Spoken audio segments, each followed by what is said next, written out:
Hello and welcome back to Von Milhouse Plays Darkfall, the Journal. In the last episode we were going through more of the programs on the first terminal in the Ghost Hunters HQ here in the hotel. We skipped over case 0014 personals because it looks like there was going to be fairly lengthy in terms of reading. So brace yourselves, we're going to do some more reading today because I'm going to go into it. And if we get finished with this, we'll also have a look at the... there's one website that we didn't read because it also had a fair bit of reading. So let me check off, these are clearly personal files on all of the people who were known to be staying in the hotel. So I have, I know Thomas Callum, he's the boyfriend of Betty, the daughter of the woman who runs the hotel, and he was a guy that was hiding in room 1D downstairs. George Crabtree is the guy that owns the place. Matilda Fly was the actress guest who was staying on the second floor, room 2B.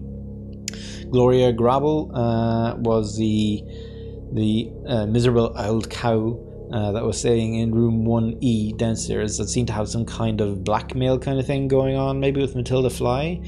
Betty Penfold is the daughter that is going out with Thomas Callum.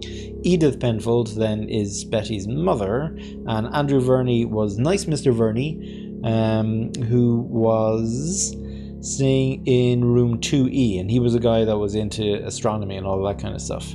Now, not mentioned there on that list is Arthur Johnson. So he's the artist that painted a lot of the stuff that's around the hotel, and I think room 3A is his studio because there's artwork with a very similar kind of style set up in that room on easels and stuff. So I think that might have been Arthur's studio, but he's not mentioned anywhere, so I'm not sure about that. But anyway, let's start going through the files.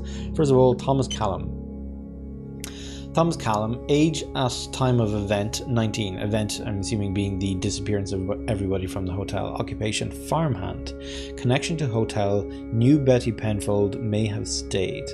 Local boy, son of local farmer James Callum. It is thought that Thomas may have been in a relationship with the landlady's daughter Betty. Dowerton locals at the time stated the two had been courting for some time. Thomas was often staying secretly in one of the rooms of the hotel and is known to have been in the building on the night of the 29th of April. No one saw him, but an extensive search found evidence in one of the rooms. James Callum believed for a long time after the event that his son was alive, often telling others that he heard his son since the event, and once told a room full of people that he had seen Thomas wandering the woods that separate his land from the station. When he approached, the boy ran off towards the old barn where he disappeared. No one else saw or heard Thomas Callum, no photos available.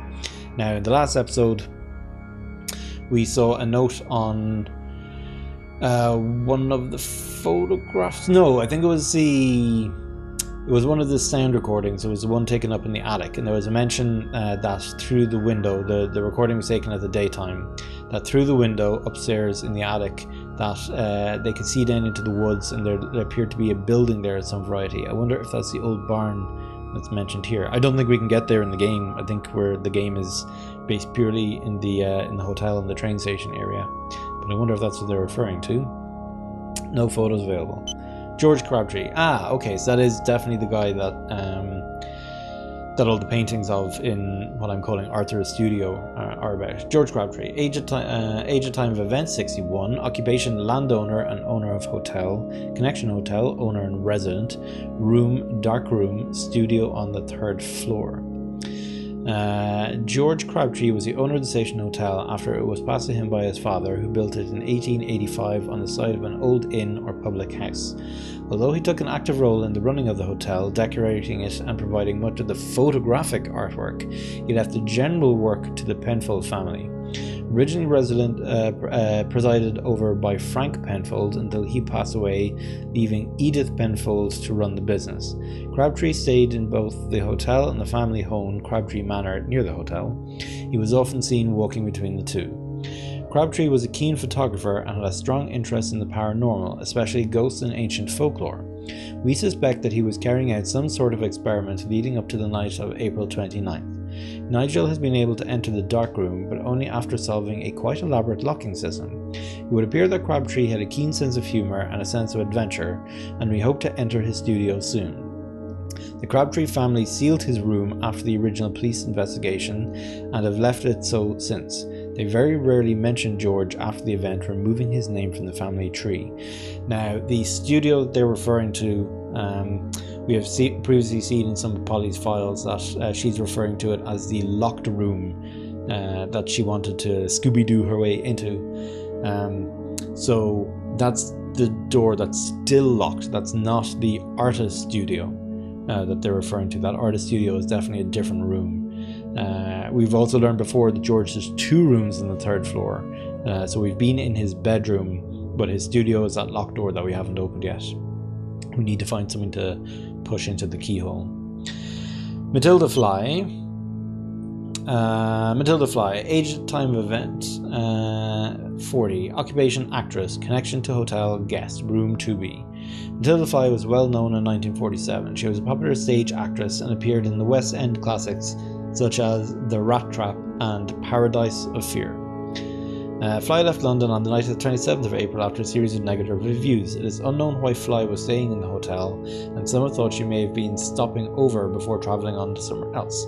She was extremely unpopular throughout her stay at the hotel with staff and locals. The press swooped on the hotel in 1947, but the Crabtree estate barred all but police entry to the building. The police seemed to find conclusive evidence that she was present on the night of the 29th, and she was officially announced missing forthwith. Last seen, she was seen leaving the bar with Gloria Grabble, destination unknown, 22:15. The photographs shown are from the London Theatre Archive and show Miss Fly in 2 poses from her last play, The Two-Faced Bride of Bodmin Moor. Okay, so nothing we hadn't really known there before, apart from that time, 22:15, and that she was leaving with Gloria Grabble. We'd previously seen that they'd written to each other, but not that they'd actually kind of publicly acknowledged each other.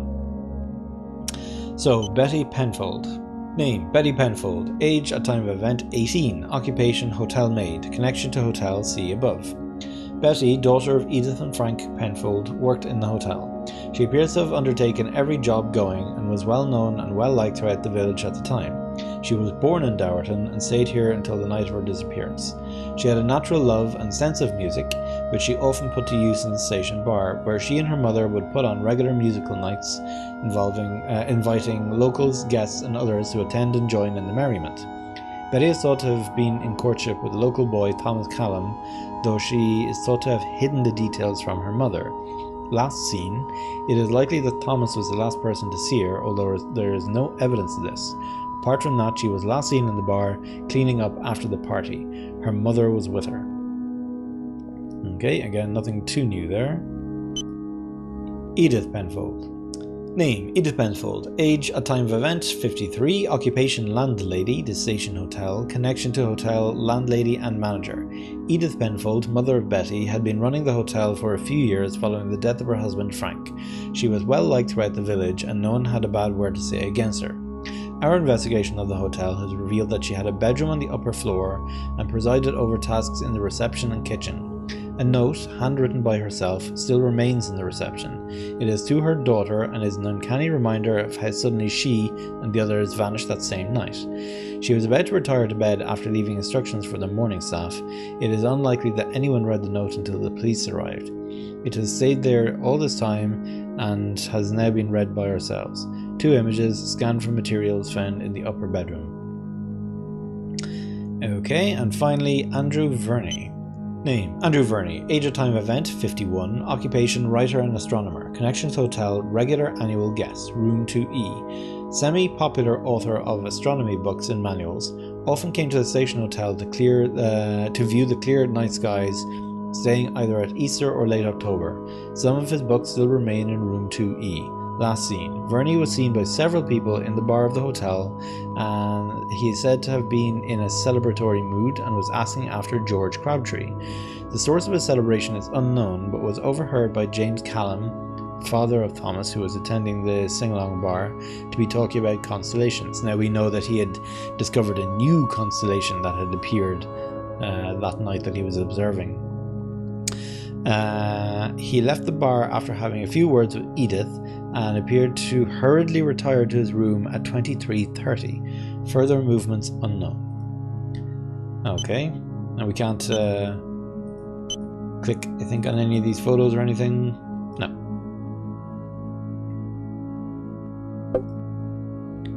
Okay, so then if we go to websites, there was one more website we had to check out as well. 20thcenturymysteries.com.org. Mysteries of the 20th century, a century of disappearances and sightings. Welcome to my 20th century mystery websites. Here you will find fascinating tales and true stories which will thrill, fascinate, puzzle and intrigue. All information on the site is submitted by you, the users, so I can take no responsibility for the accuracy of this material. You too can submit a story which you think will add to this site. Please take note, Elvis sightings are not welcome. I receive at least 10 each day. You are still a guest member, which means you can only access a few pages. Full membership allows access to the whole database.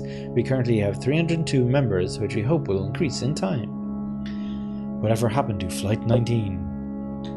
At about 2:10 p.m. on the afternoon of 5th December 1945, Flight 19, consisting of 5 TBM Avenger torpedo bombers, left the U.S. Naval Air Station Fort Lauderdale, Florida, on a training flight. The weather conditions over the area were considered average for training flights of this nature. A radio message intercepted around 4 p.m. indicated that the instructor was unsure of his position and the direction of the Florida coast. The compasses on the aircraft were not working. Attempts to establish communications failed due to interference, static, and atmospheric conditions. All radio contact was lost before the exact nature of the trouble or the location of the flight could be determined. The flight was never heard from again, and no trace of the planes was ever found. It is assumed that they made forced landings at sea in darkness somewhere east of the Florida Peninsula, possibly after running out of gas. The sea in that area was rough, though there was no evidence of freak storms at the time.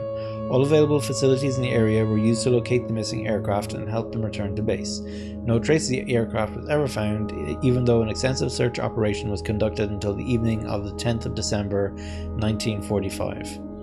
One search aircraft was lost during the operation. The PBM patrol plane was launched at approximately 7:30 p.m. 5th December 1945 to search for the missing TBMs. This aircraft was never seen nor heard from after takeoff. No trace of the plane or its crew was ever found. Where is Lord Lucan?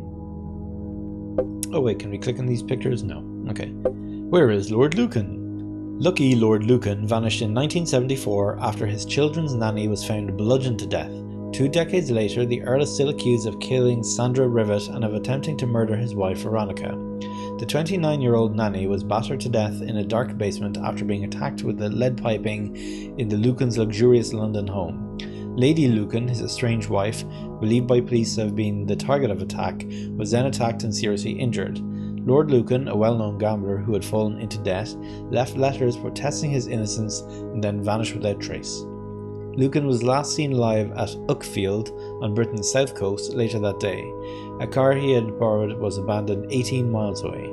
Friends say he committed suicide and his family has tried to declare him dead, allowing them to inherit his estate.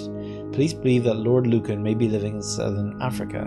He is still sought on a murder warrant, the first ever issued for a British peer. I'm assuming that means that like a peer of the British Empire or something. What happened to Glenn Miller?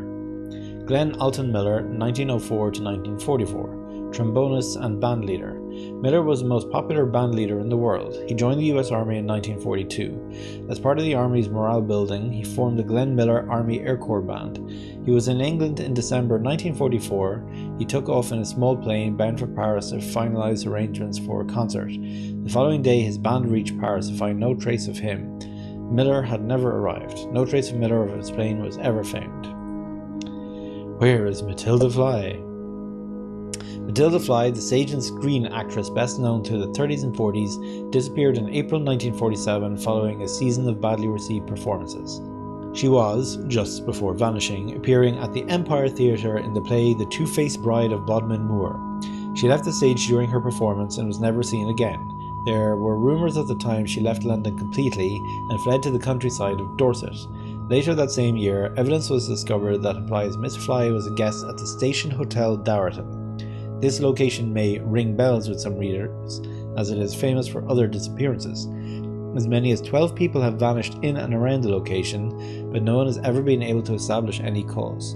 The 1947 event prompted police to suspect the owner, a Mr. George Crabtree, of abducting the guests and staff and then disposing of them later.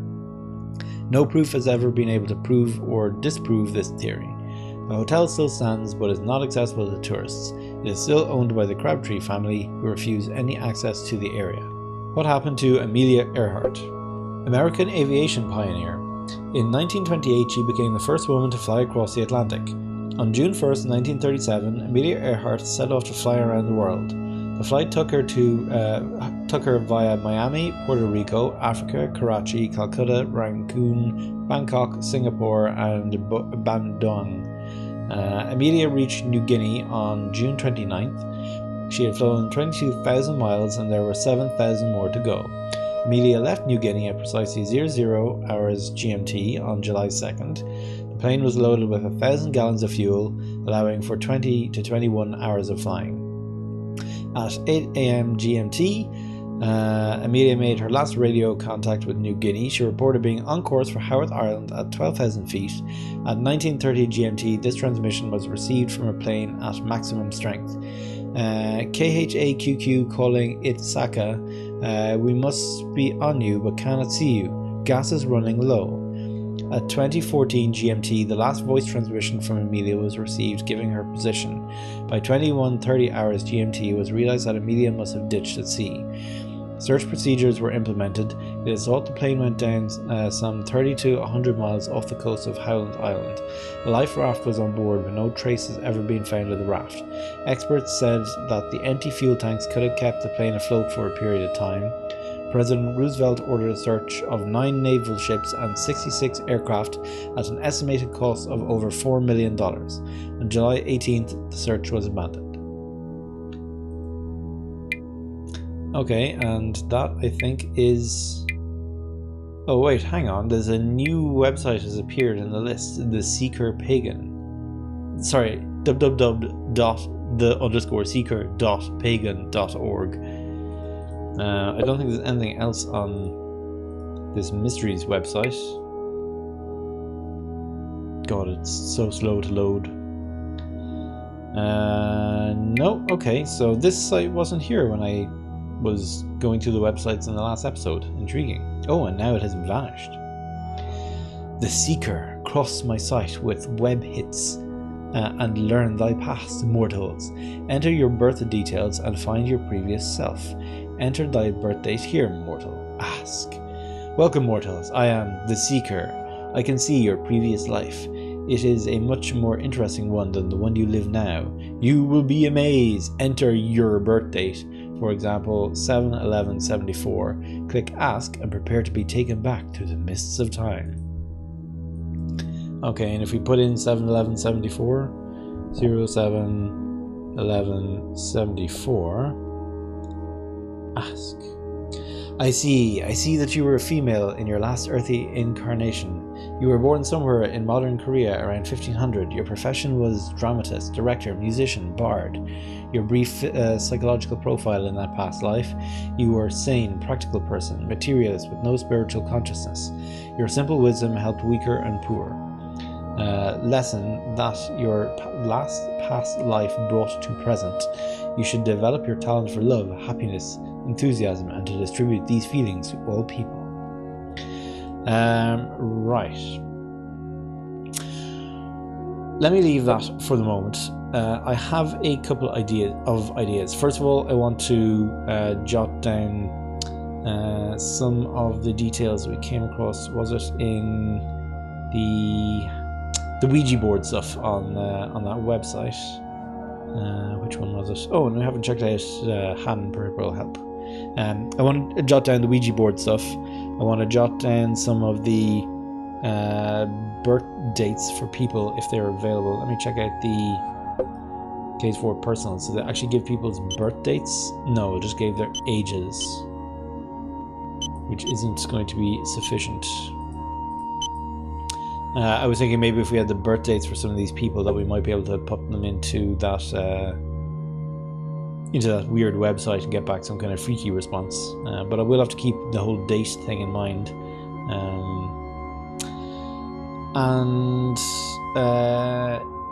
yeah, okay, let's quickly check out the Haddon peripheral help.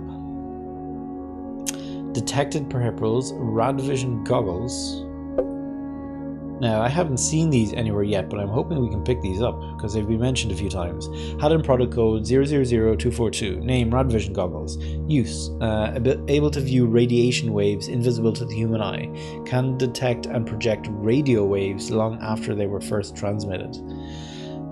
Possible usage, crime scene. Able to detect people's movements after they have left the scene. Forgery, able to view beyond the apparent, detecting evidence beneath the surface appearance. War zones, can detect residual radiation produced by contaminated sources and radioactive sources. Additional information. Unsupported evidence that Haddon radivision goggles are able to see residual radiation from beyond the stated time period of 10 days.